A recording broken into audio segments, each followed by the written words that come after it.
and welcome to my channel, Rust and Roses. This is Rebecca, and today I've got 3 really simple, easy, fun to make. They turn out really great pumpkins. So thanks for joining me, and let's get started. So today we're going to make these cute little shelf-sitter pumpkins using scrap wood 2x4s. My husband dog-eared the corners for me, and I did paint them orange ahead of time and off camera. I did that off camera because everyone knows how to paint and you know what color you want. So after they've been painted and dried, then I'm going to distress my wood using my gator sander that I got from Amazon. Now, if you don't like the distressed look, you can leave that step out. I sanded all the edges, the top and bottom, and a little on the front and back. Now, after I finish sanding to the desired look that I want, I'm going to add some speckles of black and white paint. And I got that inspiration from Tracy at Country Charm by Tracy. I'm also going to try her squiggles today to see how well I can complete that. Now, if this is not your style, skip over this step. You do you, boo. But I think it's absolutely adorable, and it gives a more finished look to the project.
So now that we're all sanded and have our paint sprinkles on, it's time for us to add a bow.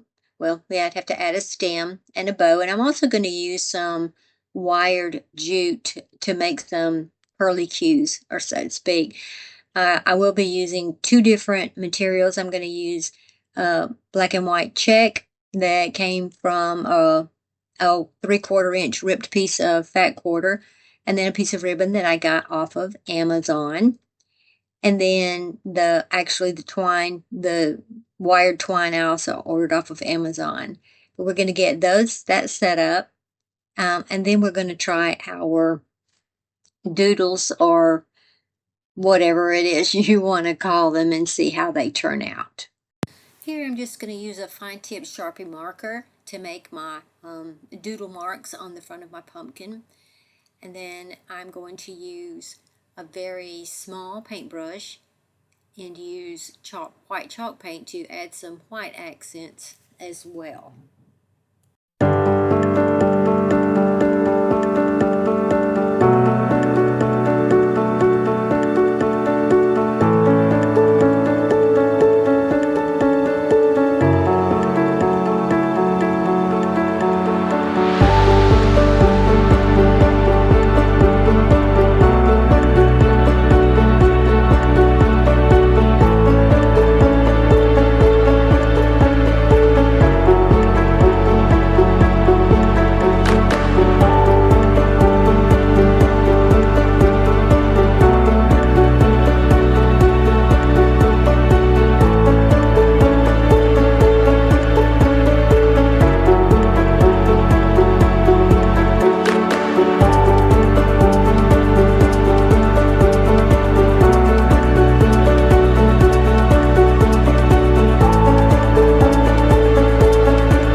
For our next project, we're going to be making pumpkins from the tumbling tower blocks that we get from the Dollar Tree and Five Below. I made several sets of the smaller, using the smaller tumbling tower blocks, and then one of the larger just to see how they look. They're basically, with the smaller tumbling tower blocks, we're going to start with a stack of 4, and then 3, and then 2, and then 1 on either side. I glued those together with wood glue so that they would have a permanent hold. Then I'm just going to paint them and antique them, and then I'll add a stem, and then I'll add some Spanish moss and some ribbon and a stem that I cut from a dead avocado limb in our yard. So here we go.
So this last project was inspired by a post I saw on Facebook.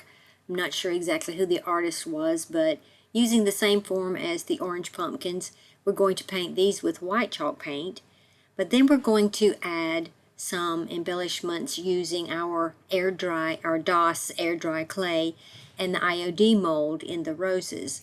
The one I saw had a large sunflower, but I don't have that mold yet, so I'll try that at a later date. So we're going to attach those and let those dry, of course, before we try to do anything else with them. After they're all dry, we're going to add our glaze. I wanted to do a glaze on these, and it's a dark glaze. We're going to brush it on and then, of course, wipe it off to the desired effect that we want. Now, of course, if this is not your style, you could leave it completely white, paint it white, any color you want. You don't have to antique it, it's up to you. And then when that is finished, we want to add our stem, just like we did with the others. And then, of course, we're going to add our Spanish moss and the ribbons as well. So if you stuck with me today for this long, I certainly appreciate you watching, and I hope this inspires you to get out your glue gun and get creative. I certainly hope you enjoy the content. If you do, please consider subscribing to my channel and give me a thumbs up so that I'll know to create more videos and send them out to you. Thank you so much for watching.